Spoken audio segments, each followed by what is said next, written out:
I feel like I had a past life in the Southwest. Eggs for breakfast in the morning. Put fucking avocado on your pizza. You just go outside with no shoes on. That's all you have to do. We're getting rid of all the furniture in your home. Total Tarzan. I'm discovering the life-changing magic of eating dinner before 8 p.m.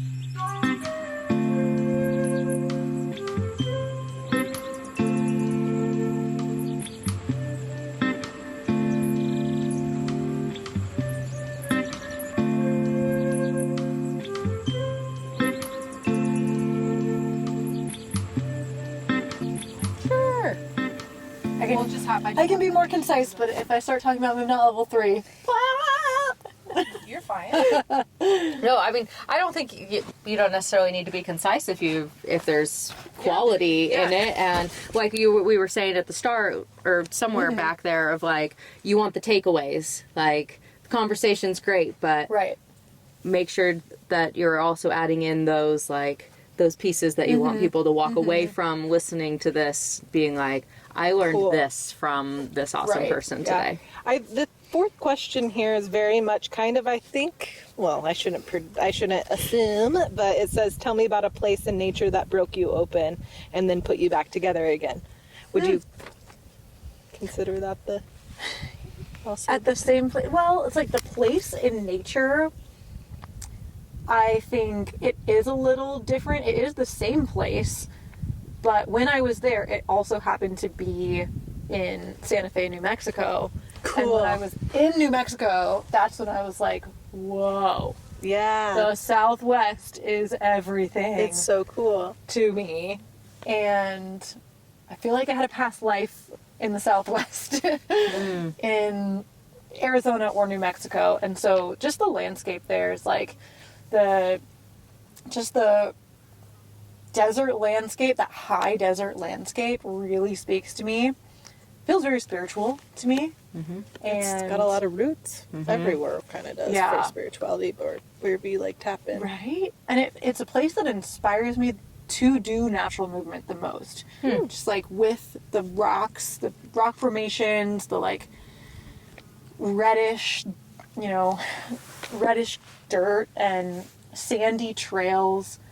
And maybe it is because I had my Moving Out Level 3 experience there that it is really connected that way.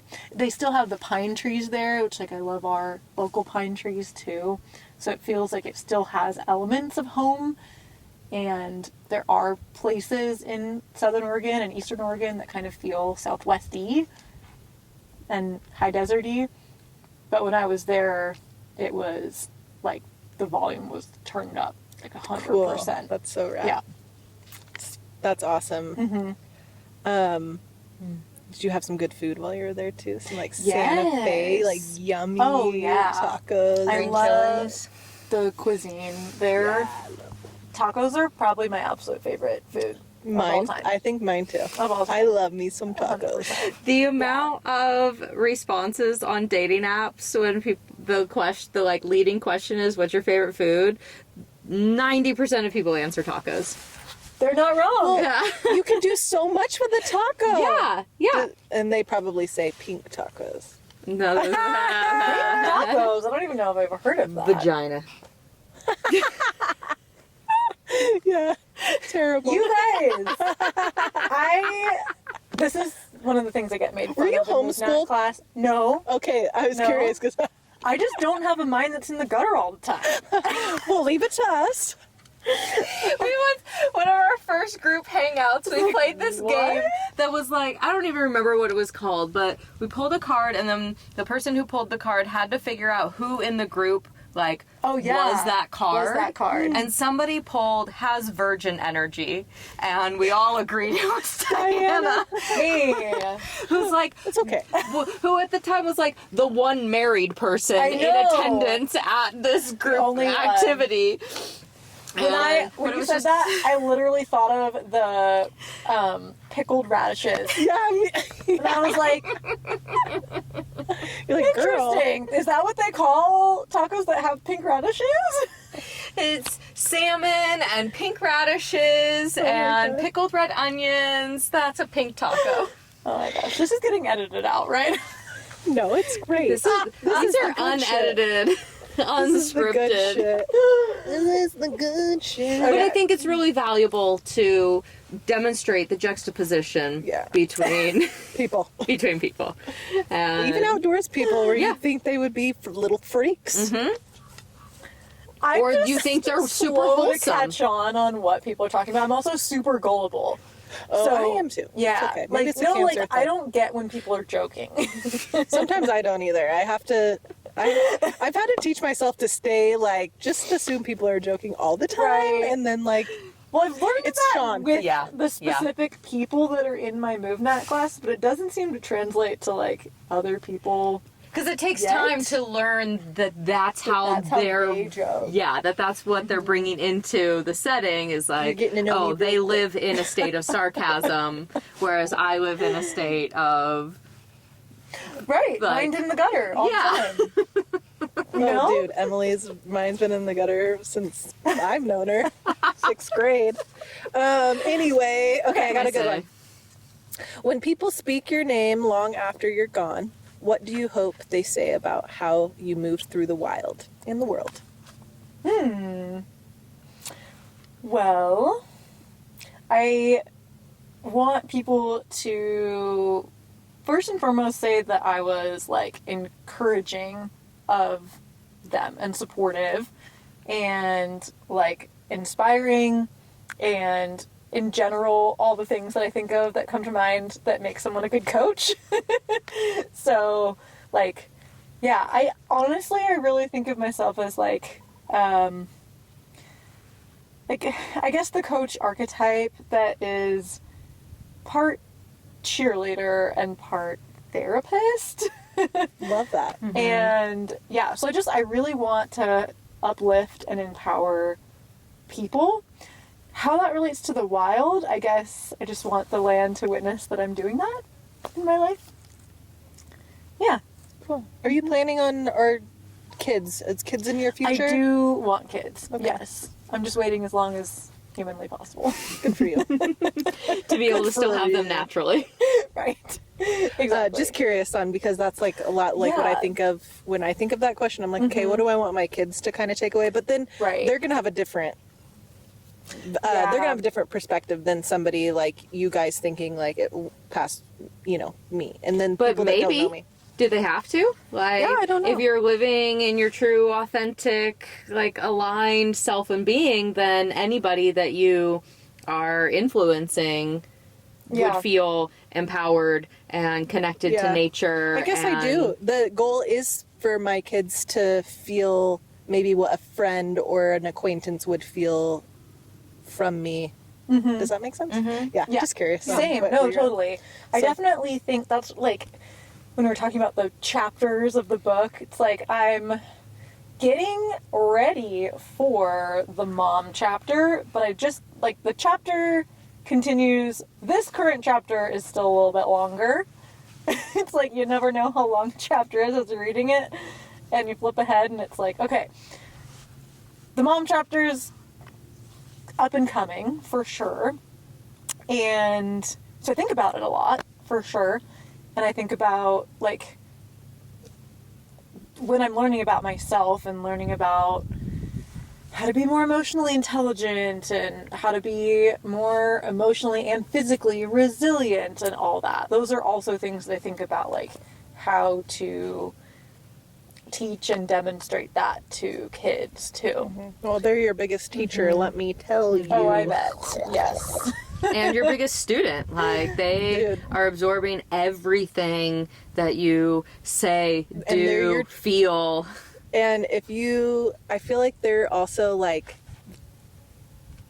I don't know, like God creator, like, I don't know what you think, like what your beliefs are, but like, I'm like God gave me, like my perfect challenge that I needed to be presented with.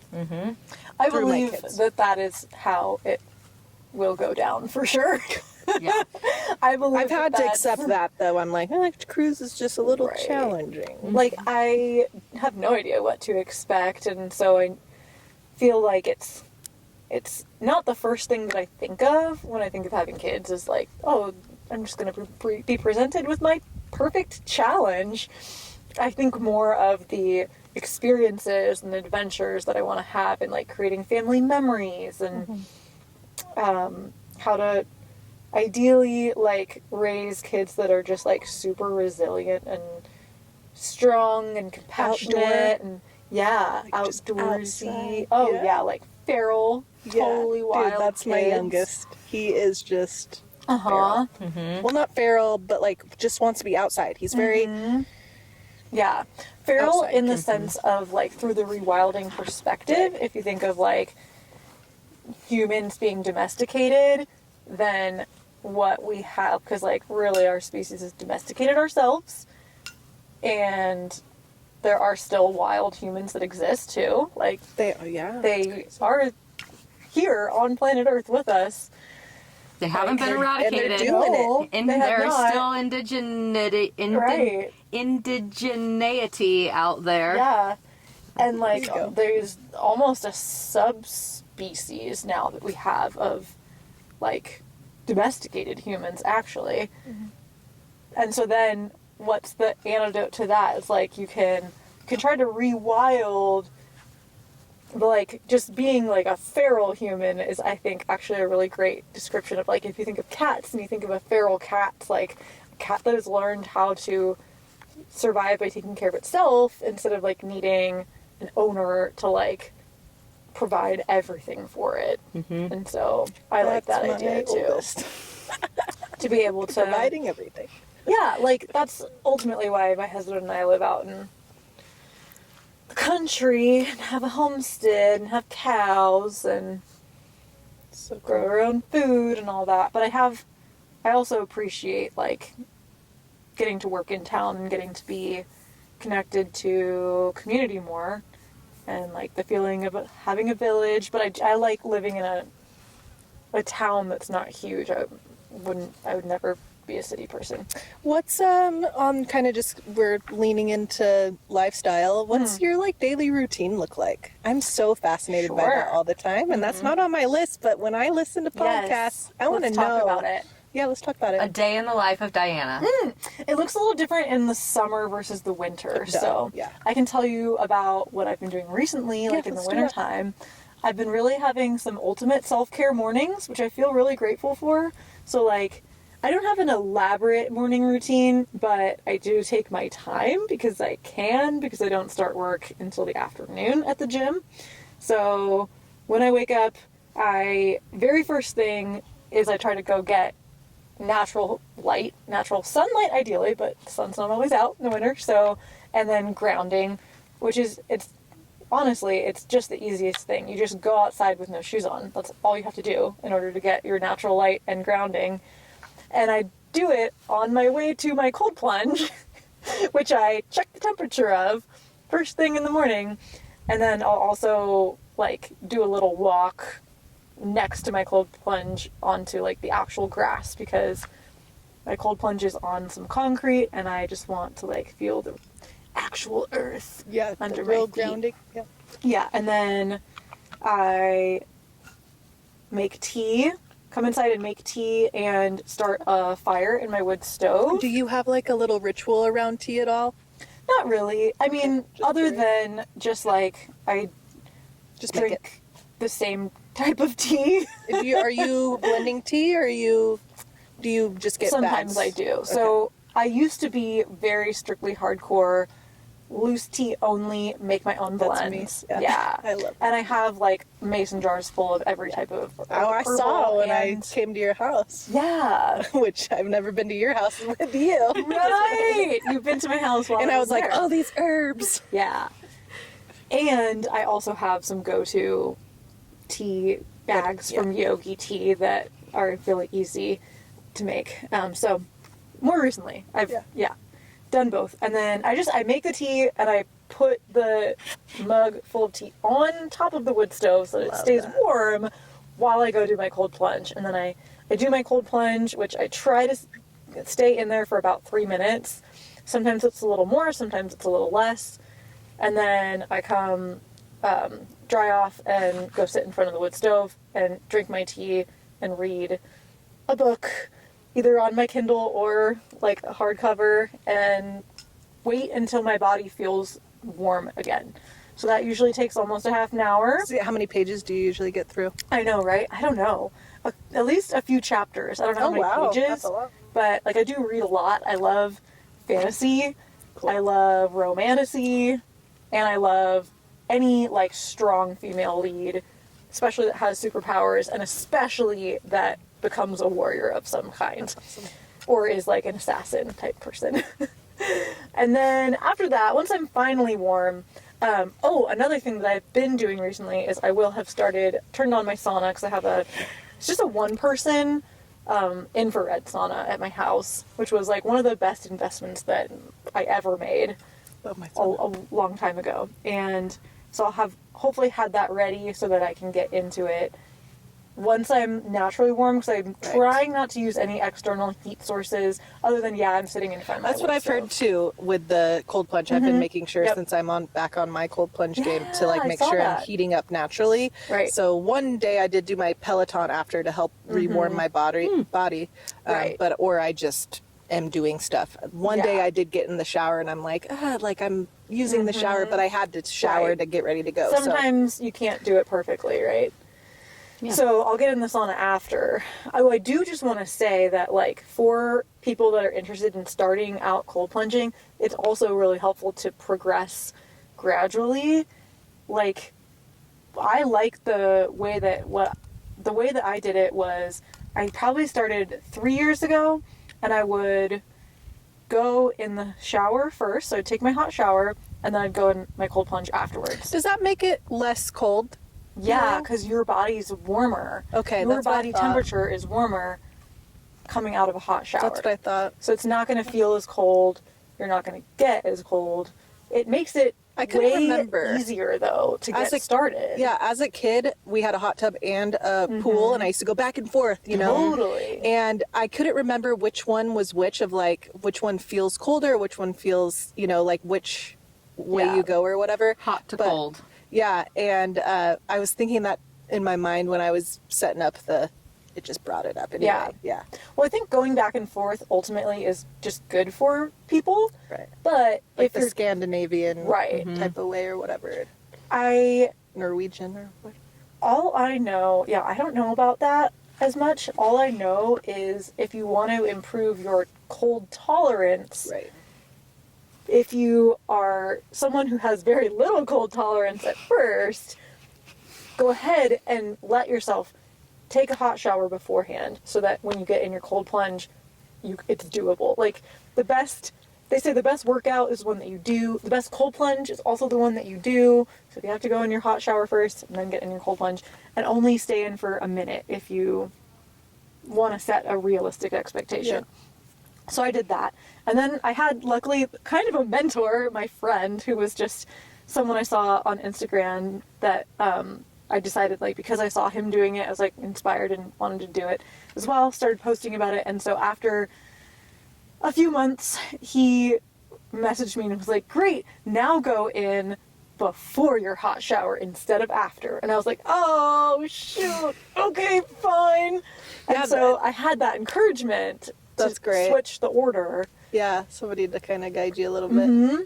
Yeah, I one of my first randomly on this topic, like my first viral, more viral, picked up, I guess, from TikTok videos is one of my cold plunge videos from a couple years ago. Oh, nice. But I was cold plunging in the winter. That I started Yeah. in December in the Applegate, and it was so fun. Well, no, I So originally cool. started in the Illinois. I drove out there one day on a snowy, funky day, and I was like, I'm gonna get in this beach, and I was like, cold plunging. Ah. And then this is closer. I'm not going to drive out to Illinois every day. I didn't have a tank or anything. And this was kind of before it became, it really in the last couple of years became real popular and trendy, but probably due to TikTok and stuff. Yeah. And Joe Rogan does a lot of Yeah. cold plunging, and he talks about it a ton on his pod. But Right. getting in the Applegate, when I first got in my cold plunge just few days ago, for the first time in a long time, the one that Emily has let me borrow until I set up my That was my your cold take? my Okay. cold I'm gonna do one of those DIY chest freezers. Yeah. Since I'm a hot water girl. She's a hot water cat. Right. I was like, this is so doable. The river in Yeah. December, it's fucking like, I brought a temp one time and it was like 42, 40. Well, Yeah. you'll get those temps here as well. Yeah. But I think that what the river has is movement of the water and currents and like all the complexities that you get of nature, the texture, the having to like walk out and then slowly lower down and find a little spot. And Yeah. so, Versus just like still water that I can just immediately submerge into. And there Right. is no like, oh, Yeah. let me get my feet wet and then I'm up to my knees and Yeah. it's actually, in order for it to be deep enough for me to fully submerge, I have to get into the middle of the river, so I guess I'll just sit down right here Yeah. in this moving And don't water move. and hold on really tight to a rock. Yeah. yeah. it's Okay, been- so after your, Okay. rounding back, after your Yes. sauna sesh, Okay, so after, I do want to talk about cold plunging more though. we will. We have Okay. all the rest of the time down to Okay. After so in the sauna, I journal or listen to a guided meditation visualization thing. So I do this program called To Be Magnetic. It's like a personal growth I know her. practice. And she has a pod. She has a podcast called Expanded, which is amazing. But I also do the program, and so there's journal prompts and then guided audio tracks that you listen to. Does she have an app or something with that? It's an app. Oh, cool. It's amazing. That's probably been the most powerful, life-changing personal growth practice that I've ever done. Because that program. oh, absolutely, Awesome. 100%. I cannot recommend it enough. It covers every facet of life. There's courses for love and relationship. There's courses for career and money. There's some for like everybody is supposed to do the inner child one. Everyone is supposed to do the shadow one, and then there's like challenges that they'll do seasonally, and it's incredible. She got me signed up on it. That's cool. Yeah. I love that. So I'll do those, and then I get out, take a shower, eat, brunch. What do you At eat? that point, What's your go-to breakfast? recently I've been right now? doing, so I'm gluten-free, so I do a gluten-free toast. It's just like a brown rice bread by Organico's, local, and egg and avocado and goat cheese sandwich. How many eggs are you doing? Oh, so I'll do 2 eggs when it's in the sandwich, and half an avocado and a scoop of goat cheese and 2 slices of bread, and then some salt and paprika. But I sometimes also do eggs on their own. And when I have eggs on their own, I do 4 eggs. And I recommend eggs for breakfast in the morning. One of the best breakfasts that you can have if people can tolerate eggs. Thank you for that. And I 'cause there's cannot such a- tolerate eggs. yeah, they're such a great source of protein, and I think that you actually want, yes, protein all the way in the morning. Helps regulate blood sugar for the rest of the day, and I goes didn't towards your eat. protein goals for I muscle, building didn't muscle. eat today. I was going to intermittent fast. Yeah. Yeah, I mean, that's another strategy, too. Just felt right today. Yeah. And I feel Listen great. to your body. Yep. I tried that, and I've realized that, like, I'm best if I eat breakfast as early as I can get myself to, which is not super early. Like, 10 or 11 a.m. is when I'm eating. That's still a Just- fast. Yeah. It's, you know, you're not Mhm. eating at 9 or 8. Mhm. Have you looked into, or do you do anything around your cycles? Like your cycle? Do you like For food, food and exercise and all that yeah, stuff? for exercise. Not for food so much, although I do know that, like, in general, throughout the month, if I eat more organ meat, I will have less painful periods. Mm. So if I... I'm glad that you When- said yeah. that because I've been eating the encapsulated like liver Yes. from 100%. that, you know, good company or whatever. You'd have to take 4 and they're disgusting. Uh-huh. But I don't have any cramps today. Yeah. It's the first day of my period. The more so- the more meat that I eat, and the more organ meat specifically, because we have Yeah, liver organ. from our cows that we've harvested. Awesome. Or I will also just buy, like, chicken hearts from, like, they come in these little tubs from, I think it's like Mary's Organic Chickens or something, or chicken livers. But I like grass-fed beef the best for organ meat, and And it's a you can eat ruminant liver every animal, single it's day. better for you. Yeah, just like a little piece of liver. I've had really good results with that. I just have to make sure that I keep up on it. Yeah, right. It's all about the consistency is key. Yeah. Communication and consistency, baby. Life. Yeah. And then for movement, I just follow my energy levels, which definitely like plummet 2 days before my period. I know that my period's coming because I have no energy, and I just roll with it. And those I get are me yeah. and emotional. That'll happen when I'm like actually on my period, but a couple days before I know that I just need to like set realistic expectations for myself, because the worst is feeling like you should be doing more than you feel actually up for. And so those are just restorative days, like walking, stretching, mobility, maybe a little bit of hanging, a little bit of balancing, but and I'll participate to a certain extent in movement class. If we're doing a workout, I'll demonstrate, but I'm not going to push it. I'm going to probably do a little lighter. So Easy. that might be my like deload week. Are as you they guys call synced it. up at all? I don't know. I love the phenomenon of Sometimes, being yeah, yeah. I was on day 1 when you said you were having cramps. I don't know what day you were on, but If it was having cramps, it was probably day 1 or 2. yeah. So I'm on yeah. day 1-ish right now. Okay. We got synced up on the pattern app yesterday, but we Yeah. should also sync up on the period tracking app. I use Stardust. Ooh, okay, I'm looking for a better period tracking app. I really like Stardust. Nice. It gives like almost daily like insight updates of like how you might be feeling today. Like based on where you're at in your cycle, it'll be like, you are super energized today, you can take on the world, and it's like, oh yeah, you're right actually. I am feeling those vibes. Yeah, or like, time to get ready to be a couch potato, and there's nothing wrong with that. It's very like affirming cool. and assuring of where I'm at and how I'm feeling. And Yeah. sometimes I'm like, I think you're off because I'm feeling something good. else. Yeah. But certainly there are other influences Totes. into energy than just the menstrual cycle. But it's very insightful, and you can sync up with other people so you can see where community each of person periods. is at on Love their that. cycle. Yeah. Diana, what are you doing after your breakfast? Oh, then I finally showered. Well, I have probably showered and then eat my breakfast. So then That was a love tongue. Sorry. Love tongue. No, Give me you're a good. love tongue. I think my phone just Then, died. if I have a little bit of time between then and when I have to go to work, I'll just do some chores. Get ahead on emails with clients, texts with clients. There's constant scheduling for personal training, or, basic domestic household chores, firewood, laundry, dishes. And then I drive to work, and then I have personal training from about 1 p.m. to 6:30 to 7 p.m. each day. Are you getting 8 hours of sleep, 9 hours? Oh, What do you do? 100%. So then when I got the big sleeper Yeah. of our group. when I get home, I'm trying to eat dinner as soon as I can when I get home, because I'm trying to eat before 8 p.m., Yes. which is life-changing. I'm discovering the life-changing magic of eating dinner before 8 p.m.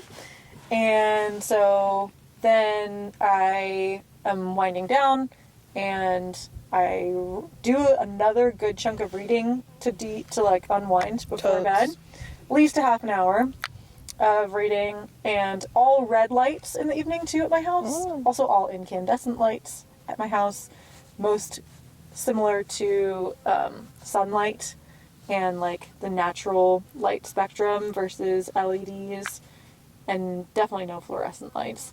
And the house generally has very dim lighting. Also. Like, not Yes. just incandescent and red, but you don't have a lot of Right. bright overhead lighting. Yeah. Everything is very, like, task lighting, dim lighting. It's very conducive for chill Yeah. evening, Yes. wind down time. It's not, Yeah. like, Nope. lit up party house. No. It's like, you Chilling. use the natural light for Yes. doing those things where you need to see things in your house, and once the sun is gone, it's like very It's- campsite vibes, but Ooh. inside. Love That's that. 100% very on serene. When do you allow time, or do you, for For scrolling. For scrolling. When do you find yourself? That's when you scroll, and so when or do you give yourself boundaries? Sometimes, so I do give myself boundaries. I was doing really good about it. In the morning is when I'm not as good sometimes, but so it gets cut off at 11 p.m. So I will maybe scroll from like after dinner to when I am getting ready to go to bed. Those, not the whole time, but like that time I might scroll. But I do turn my internet off at 11 p.m. and that really, really helps. Internet is off. Yes, Literally. not That's a only big thing. do I stop using my Instagram app, I also turn my internet off, and I also turn my phone on airplane mode, and I also turn my phone to red lighting. Cool. So you cannot reach me between 11 p.m. and 8 a.m. And you which live is when out I there. wake up. Yeah. Yes. So Service, do you rely on Wi-Fi, or do you have service out there, a little bit of service on your phone? I have a little bit of service, but I mostly do rely on Wi-Fi. But even if I had full service, my phone is still on airplane mode. You can reach me in the morning. Do you physically have to go turn off? Oh, and my phone's in my living room too, not in my bedroom. Do you have to turn off your router? Do you physically turn it off, or is there a timer? And so timers are a great solution. Also, is there timers? I've never even heard of yeah, there are timers. A lot of people use them. The other good solution Just like is you in can the get, outlet, like outlet timers. or you can get an outlet that has a switch that we used to have this really cool little remote that you could just click. Cool. That we would leave on the countertop, and you just point it at the router. But now we have a kind of a complicated setup with different parts of our property where we're sending our Wi-Fi to our tenants, and so I do go just to the router, but it's pretty easy. There's a button that's easy to just like tap and it turns it off. And then I'm just in the habit of doing it. Yeah, my husband turns it on in the morning when he gets up a little earlier than me. And yeah, what time are you getting up in the morning? I get up at 8. Okay. I get up at 8, and I'm not an early riser, so I get 9 hours of sleep very consistently. Yeah. If I go to bed at 11:30, I'll wake up at 8:30. That's awesome. If I go to bed at midnight, Are you a good sleeper? Or do you toss and turn? Do you take any supplements? Great, unless there's noise or someone else moving near me. So if I was by myself, I would sleep like a log. I'd sleep like this. I'd sleep on my back, face up. Yeah. Nothing moves around me all night long. Yeah. Wow. Sometimes maybe one side or the other. But then, do you take any supplements for sleep? I do bedtime tea before bed every night. Magnesium or anything? No, not so much. Sometimes we'll take some vitamins, which would include stuff like magnesium or, I don't know, whatever vitamins we're taking, B vitamins, vitamin D3, but like, they're not specifically for sleep. The only thing that I'm doing for sleep is bedtime tea. Do you take ashwagandha at all? Ashwagandha sometimes could make it into the tea blend, or could take it as a tincture, but it's not like a daily thing. But definitely in the tea blend is like skull cap. I've heard skull cap's balm, sometimes chamomile. Tulsi is a favorite for bedtime. Any nervous system tea or nervine for bed. But it's also more just like a soothing like ritual. Do you drink more tea than you do like water in your water bottle? Or are you just like tea? Because I just noticed you with this your tea. I haven't gone into my water bottle yet on this hike, but I had water this morning. I drink a lot of water when I'm at work, but I also do bring a thermos of tea. Yeah. I like to do I do like a tea, cold brew, loose tea, like just what there's usually hibiscus in it, and I have like some strawberry cool. Anyway, and I make it cold. Totally have like. And I'd much prefer to drink that than water. Right. Like a little bit of a bite. I like ice water. I have like a Yeti water, I don't know, has a straw, and I bring that to work with ice in it. So if it has ice in it, I will drink a lot of water. Just cold. But I'm a 2-drink soothing. at a time person for sure. Like I want my tea and I want my water. Sometimes I'll even have a cup of juice or milk as well. Or a smoothie. Or a smoothie. That would be a fourth one too. Yeah. I'm a beverage person. I like water. Do you want to I'm a plain water. give me a gift? Plain room temperature water. Nice. That is my beverage of choice. How healthy of at you. any time. Yeah. Yeah. That's all I need. Your If I body want doesn't a have to special warm it treat, up or I'll get a anything. kombucha, you know? Ooh, love me a kombucha. I just re-upped on my kimchi I like that big jug from Costco. Oh, wow, I love yeah. that kimchi. It's not organic. That's the only wish it was a little bit more organic, but Yeah. I love my fermented foods. So good. Yeah. So the I just kombucha. got into fermented foods in my. How's that doing? So I was on a really restricted diet for several years, and in the last since August or September, I've been reintegrating every food. And I've gained weight, I've gotten taller, and Taller? I've grown over an inch.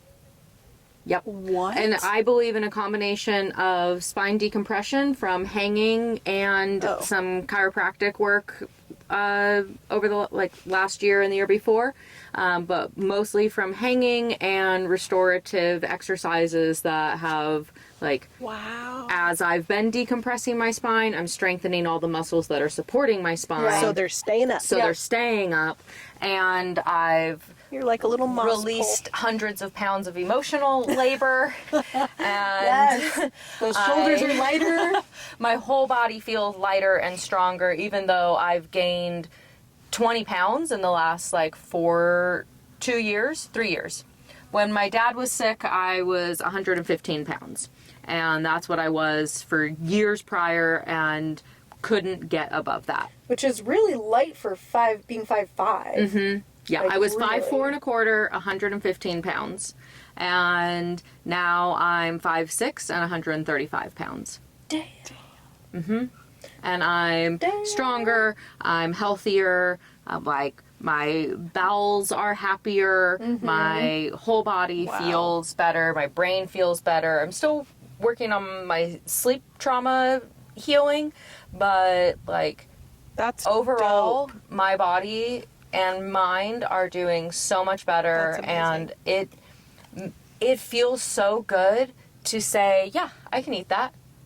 Other than eggs, which I can't tolerate, and almonds, which I can't tolerate, I am open to eating anything. That's now. amazing. Where it used to be nope, can't have that, not eating that, not interested in that, scared of that. I had a lot of fear around how the food that I was going to eat was going to affect me. I ate fucking 3 slices of pizza yesterday with bacon on it and cheese and French fries and avocado. Love putting avocado on pizza. If you do not put avocado on your pizza, put fucking avocado on your pizza. I'll have to try that. That's a new one. Elevates so well. Balsamic reduction, balsamic reduction. I had the Yes. And hot honey. Catalyst OG Oh, from, yeah, oh my dude. god, on So gluten free. good. It was bomb. Yeah, That's like amazing. it is so freeing to just say, Yeah. whatever you make, as long as there aren't eggs and almonds in it, I'll eat it. You're good. I'm gonna try it. Just two things. That's very reasonable. Where it used to be actually Right. it's easier to tell you what I can eat because it's a shorter list Oh my than what gosh. I'm not eating. Yeah. Oof. And now it's, nope, not eating 2 things, anything else. I mean, I'm still working on my relationship with meat. You know what time it is, a battery break. While we swap out the gear, here's a little shout out to MoveNat, a natural movement program with classes and workshops all over the country. Crawl, climb, jump, balance, move like a human again, primal human.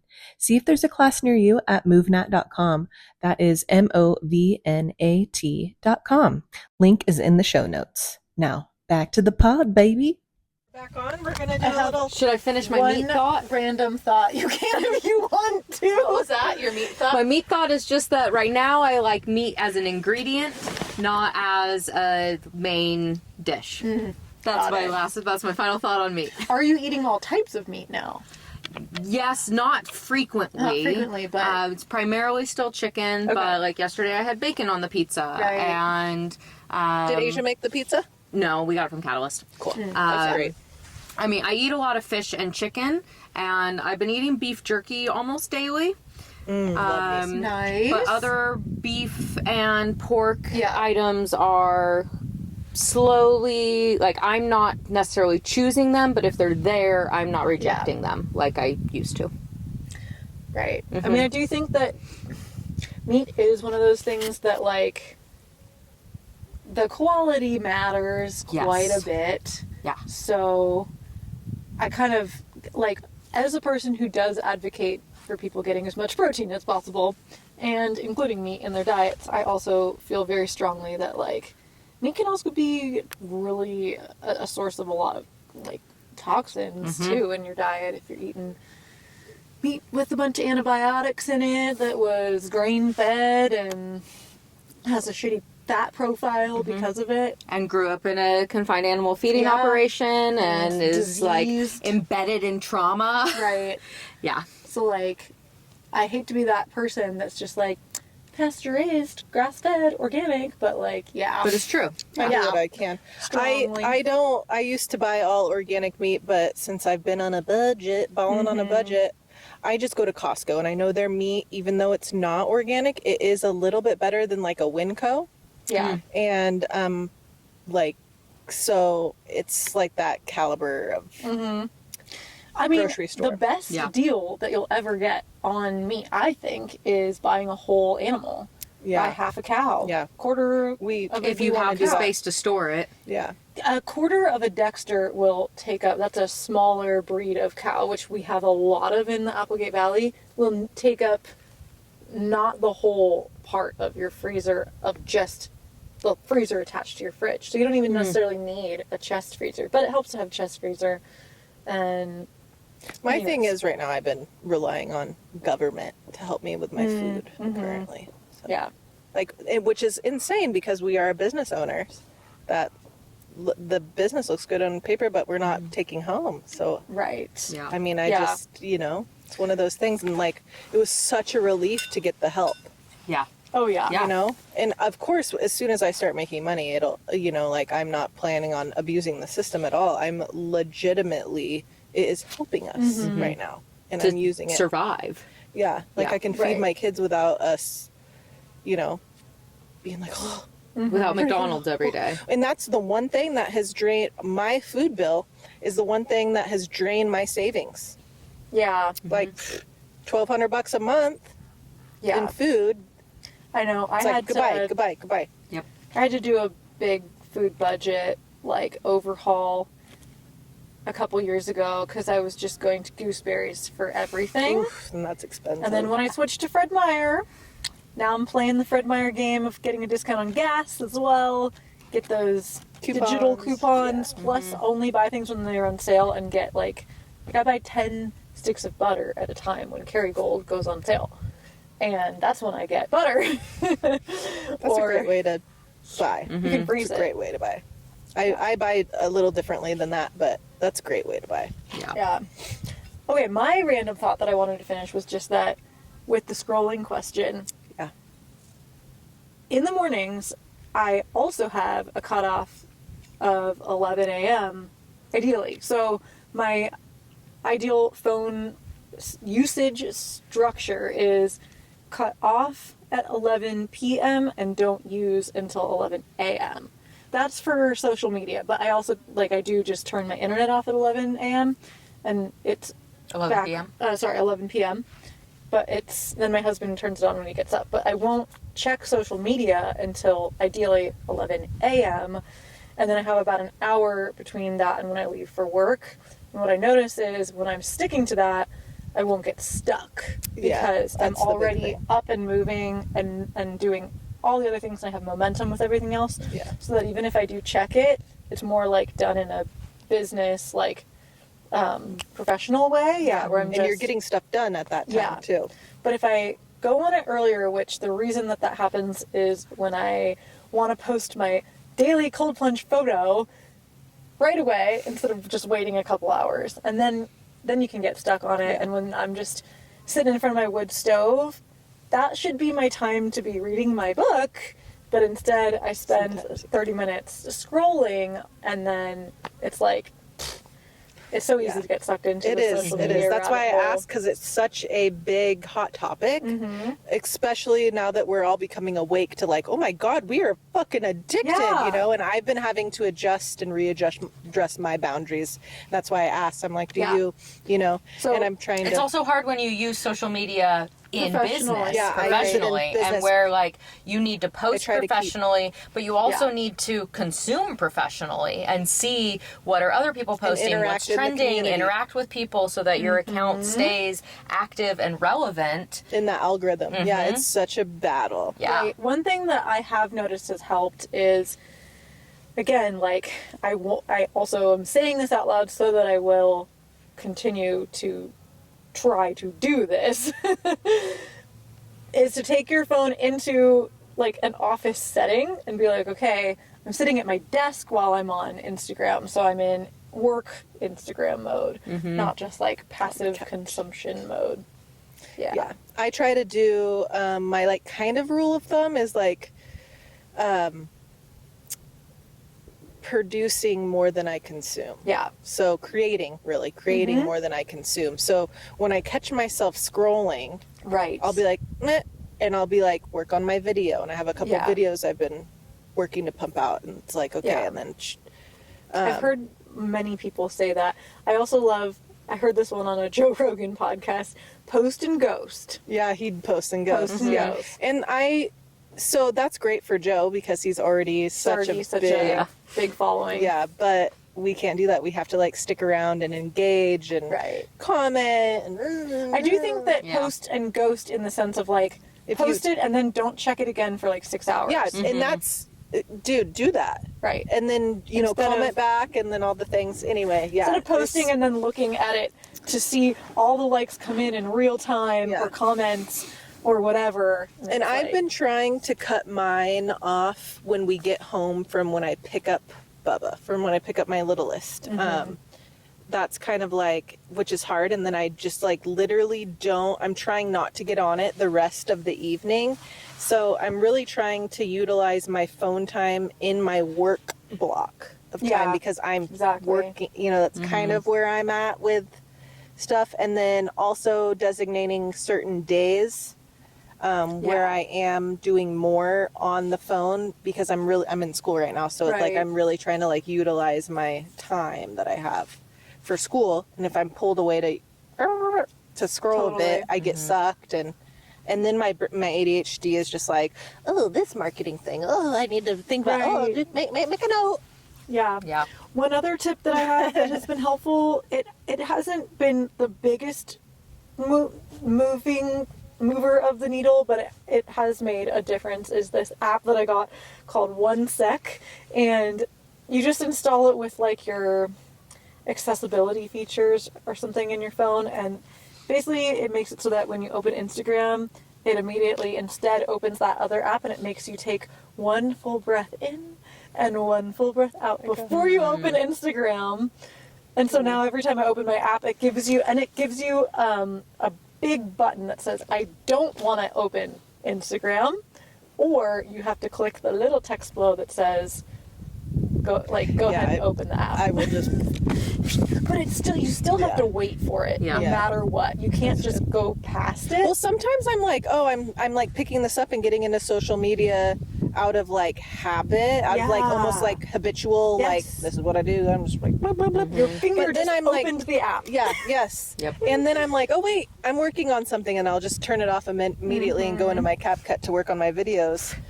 Or because I also do social media management for a few brands, so it's just like, or I'm like, oh yeah, I got to post for them real quick, and I haven't been, whatever, so I have to do shit like that. Anyway, but yeah, I know it's Yeah. such a double-edged sword, especially Right. when you need to market yourself, and Yeah. everybody needs to or should or whatever. Like literally, it's such a necessity to marketing, unless you don't have any desire to do anything other than like, Yeah. Very local you're- stuff. yeah, like you work, you're a nurse and you don't want to do anything else, and that's just like what you do, and you don't want to advance in any sort of way. You just like want to put your head down and work, and you don't have any dreams of being noticed or being like building a subsequent brand of lifestyle or because there are anything. absolutely people who are successful and happy and fulfilled that don't have any social media presence Zero. whatsoever, Oh, and yeah. they grow and they progress Totally. and they get promotions, and Yeah. like there are worlds that exist very healthfully outside of social media. Yeah, you But could then be there are others that absolutely require you could be a it. plumber or an electrician who make like pretty decent money. Yeah, or a house cleaner. Or a Like, house cleaner. I don't need social media to get more clients, get Not more really, money, but if unless you I afford more. wanted Yeah. to lean into that where I'm getting sponsored by cleaning products or... Scrub daddy. You could build an empire. Yeah, which like that's not me. I want to work alone, autonomously. I don't want to manage people. I don't want to have other people on my team. Right. I don't need sponsorships by products. Like I use one, could feel it. I use basically one product, and there's no way that they would ever sponsor me to be promoting their Sponsored use. by white vinegar. Yeah, like rubbing alcohol, white vinegar, and thieves. Like, I highly doubt Young Living is going to be like, "Hey, True. would you promote our product?" Absolutely to-" not. They're a pyramid scheme. Yeah, like Yeah. they don't need me to do that. Or multi-level marketing. I'm so sorry. if I that offended I you. love Young Living Thieves product for cleaning. I use it on absolutely It everything. is good for that. Yeah. But I 100%. don't I have need soap. to sell that to people. And I like the rollers. And I don't need more cleaning work. Like I you're work good. as much as I want to. But and now we're can. doing this, Emily. And we this have- requires yeah. social media personality and presence and time and work, and it's a big learning curve for me to like be on social media as a working mindset versus either just like minimal scrolling or like post and ghost. Like I don't even post much on my personal stuff, and so it's testing me to Yeah. consume social media under the mindset of how It's a I can job. replicate it. Yeah. It's a job. And job-wise. Freaking bugs. Sometimes I Bugs feel are like I bugging. don't work. Sometimes I feel like I'm not working. I'm like, am I actually working? You know, like, well, yeah, I am. I'm on, like, I'm being paid to put this post on for this restaurant or whatever. It's like, but it doesn't feel like it. Like, I'm not doing anything. So I'm like, I almost feel guilty for doing it. It's such a weird mindset that I have. Anyway, Diana, there's one more thing you would like to, you know, share with the class. Or Yeah, anything you what- just want to like to nice round this out, and do That you want people to walk away from this experience of meeting you. I mean, we've talked about that a little bit of how people, when you're gone from this planet, how we want people to remember you.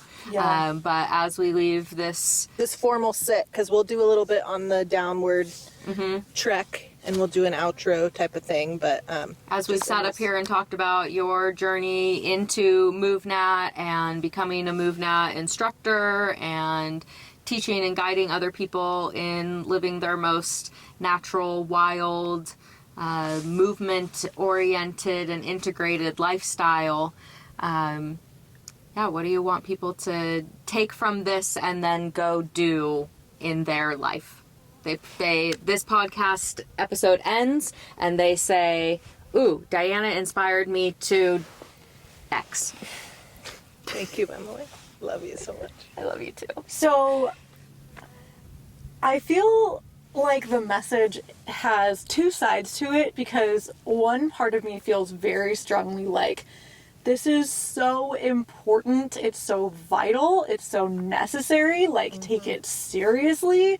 Your physical and like entire well-being really depends on reclaiming your ability to move more naturally. It's going to affect your lifespan. It's going to affect your quality of life. It's going to affect what you're able to do later in your lifetime and in older age, and it's going to help you feel more empowered as a person. And so then it has a seriousness to it, and then it also has another really lighter side to it of like, this is fun, this is playful, this is also something to keep in balance and to stay, I guess, like, yeah, balanced in your approach, just as you would with any other health practice, where if you take it to the extreme, I definitely don't want people starting to feel like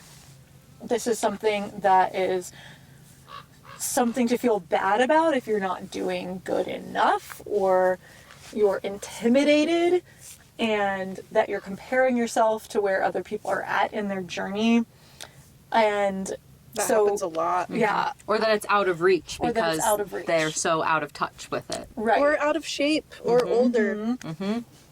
So I really want people to know that they can start wherever they're at, and that every step in that direction towards reclaiming more of a natural movement-based lifestyle, which really goes honestly beyond even movement itself. It's ultimately a rewilding practice of living a life that's more connected to nature.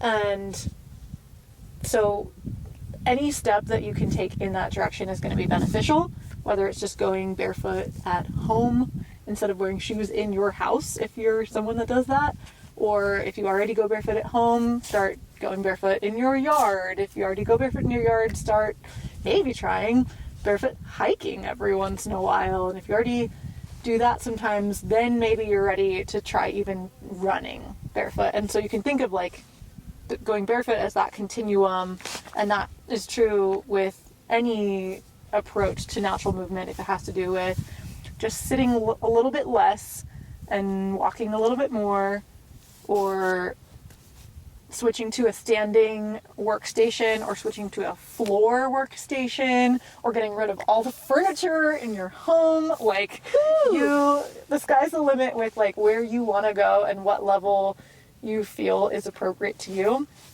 And also, as you're going through it, as you get to different levels of a more natural movement-based lifestyle, you might start to get inspired to take things to a level beyond where maybe you had thought that you wanted to before. Or the flip side is possible. You could also realize that like you're in a sweet spot and you actually don't need to go full as extreme if that's the type of person you are, and you initially decided that you were going to go all out and become, total Tarzan, and then you actually want to like scale it back so that you can still interact with modern society. I think there is a sweet spot, and I want people to feel inspired more than intimidated.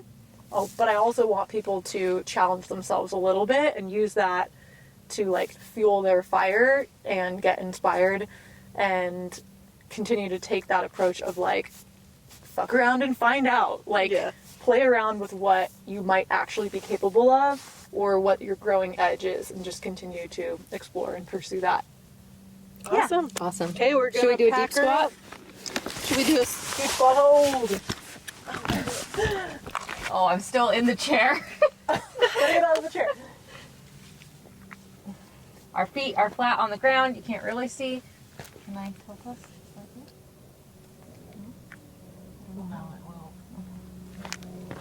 Set it up. Our feet are flat on the ground. Heels are on the ground. Awesome natural resting position. Everybody should have access to this position. That's my goal for you. If you don't know how to get there, I can help give you some tips. Yeah, where can we find you on the internet? I'm at Diana G. Matula on Instagram. That's the best way to get a hold of me. And yeah, I also have a website, dianamatula.com. Oh, I didn't know you had a personal website. I do. Wow, that's great. Yep, and you can also find me through MoveNat at MoveNat on Instagram, and at the MoveNat website too. I'm a trainer for them. And We should have MoveNat sponsor us. Yeah. the pod, pretty much, right? Right. Take off my Vibram Five Fingers, favorite hiking shoes, and shoes for outdoor activities. And then, yes, of course, got the toe socks. Coolest thing about Earth Runner is you can also wear them with the socks. If still. you have toe socks on. If you have toe socks on. Yeah. But I don't need those. It's warm enough to go toe. Are we recording now? Yeah. Okay. cool. At some point, I want to finish answering your question about a child. Yeah, sports let's bring it back. So that routine. brings us back to lifestyle. Lifestyle. So we have children who are playing sports, and that's an active lifestyle, but there may be some detrimental movements. They also are eating a lot. Right. And what they're eating should be considered, but also they just need calories. True. Yeah. I mean, it is. Yeah. You can always look at the gaps in their lifestyle inputs, and I think before I was talking. Hold on. Water. Yep. Just enjoy the sounds of the creek passing under our feet. I think before I was talking specifically about their specifically their training program and Yes. how that relates to natural movement. And so that's like a big place that you can start with. And then you could also, like you were saying, look at diet, nutrition, but with their training program, I would look mostly at filling in the gaps of what they're not doing. And so if they're already getting a ton of like a running input, then they're for sure getting enough cardio and aerobic work. And they Oh my God. also may never really be, oops. Uh-oh. I'll tuck you in, or well, It's kind it of might be. keeps coming off, so I'm gonna shove it in my backpack. Do you want me real to? quick. Oh no. Yeah, watch. You're gonna need to wash your hands after you touch that, 'cause it might have brushed some. Okay. I'm just looking out for you. Yeah. Hold thank on. you.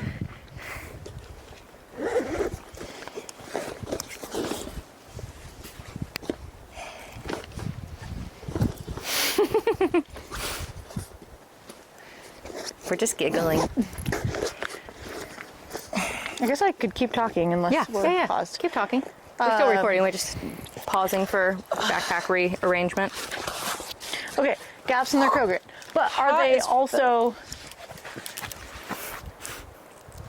You want back or front? I was gonna do back for a little bit. It's like a good hand hold. Okay. All right. Okay. Gaps in their So- programming. Are they also overemphasizing certain categories of movement and not getting enough of the other types of movement, which you can think of movement as nutrients that the body needs as well. That's the approach that is taken with the Nutritious Movement Institute. She kind of looks at movement through that lens of like, these are inputs that your body needs, these are nutrients that they need. So are you getting this type of movement macronutrient? That would be like locomotion as a general category. Then you can look at the micronutrients within that. So they're getting a lot of running, which is giving them some impact and like fast, explosive, powerful movements, but maybe they're hardly ever just going for a walk. And all of this is to say, or like all of this is taken with a grain of salt. You also have to look at what's realistic for a fifth grader or whatever they were talking about. But you can say that you were their parent, not just their coach. You could go on hikes or walks with them when they can fit it in to just give them some balance to the type of movement that they're already doing a lot of. I mean, that's an indoor sport. Are they getting to practice it outdoors? That would be a good place to start with too. It's like get a basketball hoop at home and just get them playing hoops outside. If they're not already. They might already be. And then you can look at the other categories. So Water paws. I should talk about the MoveNat categories because I haven't even talked about that yet. Whew. Enjoy the sounds of the creek. Well, I definitely need some new shoes because I got blisters. Oh yeah. These shoes are just on their last leg. Or you just need to go barefoot. Well, I don't want to just go barefoot on this quite. It's pretty like extreme. Heather needs in to my- Yeah, you can do a build up to it. transition to more minimal footwear. Yeah, I need just some new. Okay, Somethings. Okay. so taking that step back of looking at all the categories that we have 3 general major, you could think of them as macronutrients, or 3 major categories or buckets that movement falls into. You have locomotion, that's like the biggest category. That's walking, running. You could also put swimming in there, crawling, anything that you're traversing the landscape doing. So that actually also includes climbing, jumping, vaulting, anything that you're moving across a landscape doing. And then you have manipulative, that's the second biggest category. That's all of your lifting and carrying. And so all strength training falls into pretty much the manipulative category if you're using weights, any weight training. And throwing and catching too would be in there. So they are already getting some of that manipulative category. The micronutrient would be like the specific type of skill or type of throw that they're doing. So they're always throwing, and they're always throwing with one arm. So maybe, again, they need to balance out with the other arm or do some slower strength training to build a little bit more muscle that they can then translate into a more powerful throw. And then the third category is combative, which is the smallest category, but is also essential.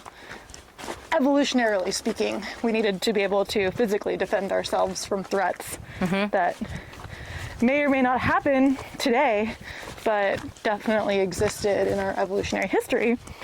So anyways, the smaller categories, or the smaller micronutrients, are ground movement. That can include crawling and different types of stretching and mobility exercises that are done on the ground. And that's something that as people age, they lose access to that when they just don't do it anymore and can't really move around very well on the ground. So for a teen or a basketball playing youth, they probably are doing stretching and maybe some mobility on the ground. But if they're not, I would definitely look at that and make sure that they know that if their muscles get really tight, they could more easily injure themselves.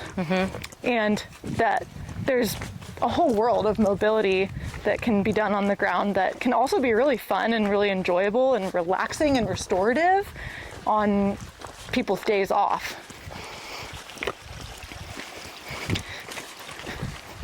And then you have getting up and down, and that can be another way to build strength, especially if you don't have that skill. Say that they get knocked down on the court. There's a bunch of different ways that you can get up and down, which there's skill in that because there's a technique for different ways of doing it. And so if they fall flat on their face, they might want to be able to get right back up again from that position instead of having to roll over.